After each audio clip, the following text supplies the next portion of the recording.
I'm the hero this city deserves. I'm Ant-Man.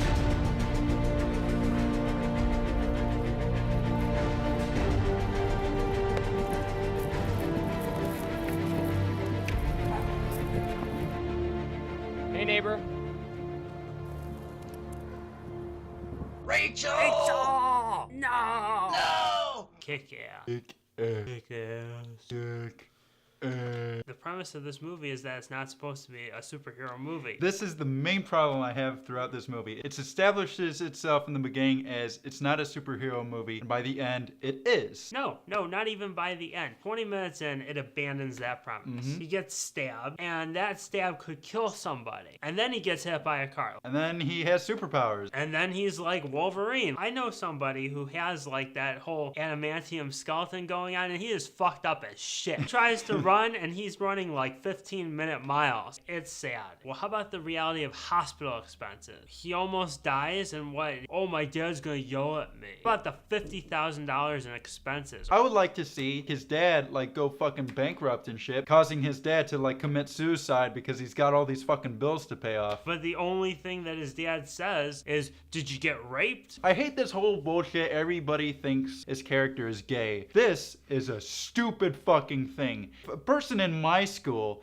got mugged and was found naked, nobody would think he's gay. Everybody would think he got raped. That doesn't mean he's fucking gay. This is the stupidest shit. They're trying to show him as like on drugs, and he's got this skeleton so he can just like keep fighting and keep taking hits from these guys when he tries to save the cat. It's totally bullshit. I also know somebody else who has like an intestinal problem, which he should have after that knifing incident. He almost fucking died from that. So there are like three premises to this movie. Anybody can be a superhero, that this kid's in high school, and drug dealing. Drug references, drug this, drug that. The movie repeatedly goes through each of those. Okay, we got the superhero part down. Now let's go back to high school. Now let's go back to drug dealing. Now let's go back to superheroes again. It does this like 5 times. Once you get tired of one part, or once that one part becomes unbelievable, then they cycle to the next one to keep you in. Classic bullshit. Who the fuck is Razul? Where the fuck did this plotline come from? He's a big-time drug dealer. He's got tens of thousands of dollars in his apartment with this fat guy waiting outside. Like, oh, who are you? He's dating a teenager in high school. Why does he care about some high school girl? It really doesn't make any sense at all. And you know it doesn't make sense because they really rush over this whole plot point. Like, it doesn't go into any detail to really who this Razul motherfucker is. It's just like, hey, beat this guy up for an excuse to see Hit Girl in action. Coincidentally, right when Kick-Ass is about to get his ass kicked, Oh, that's no. when Hit Yeah, Girl that's when shows Hit up. Girl- Maybe it would have made more sense if he arrived there and she was already killing them. She was already mutilating their corpses. He comes in and he's like, hey, Razul, what the fuck? He sees this little girl just chopping like body parts and shit. That would have been okay. Hit Girl only exists for shock value in this movie. She has no other value. That's all there is to her. For her being an 11-year-old butcher machine. She's a butcher. Is it entertaining? It can be, but is there any more to this character? No. Nicolas Cage is basically like Batman, except he's not. Even Bruce Wayne doesn't have a jetpack. Well, I'm sure in some alternate reality in the comic books he did have a jetpack. Oh, the extended universe. I wonder what the extended universe looks like for Kick-Ass. $1 million drug dealer.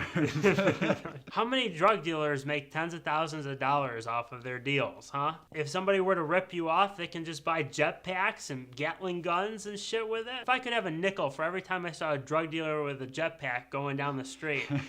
Yeah, you would have no nickels. You would have no nickels. If you're a drug dealer and you make serious dough off of your deals, tell us in the comments section how much you make. Because I seriously want to know.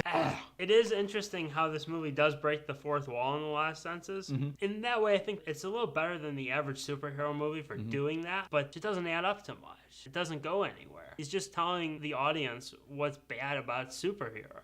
Or what they should do in a hypothetical universe the way the world should be. And it's just the same fucking world that we've seen 100 times. They take every reference that you can make to superheroes. They have a comic book, they have theaters, going to a restaurant, having geeky conversations. They just like had 50 references to all the different superheroes. Batman, Superman, X-Men. And you found that a huge problem with it? Yeah, the references weren't smart because they weren't using it as parody or satire. They were simply saying, we want to be like this. Yeah. Yeah. I want to be Spider-Man or Wolverine. I don't want to say, oh, look how stupid these guys are. What stereotype didn't they pull off in this movie? I also fucking hate the whole, this guy's a loser, he gets the girl at the end, he's a famous superhero. That's just a stereotype. It's that premise that they were trying to go against that, and they didn't. They decided to not try anything new. Were they trying to go against it? Were they trying? They were, because this is based off a comic book, right?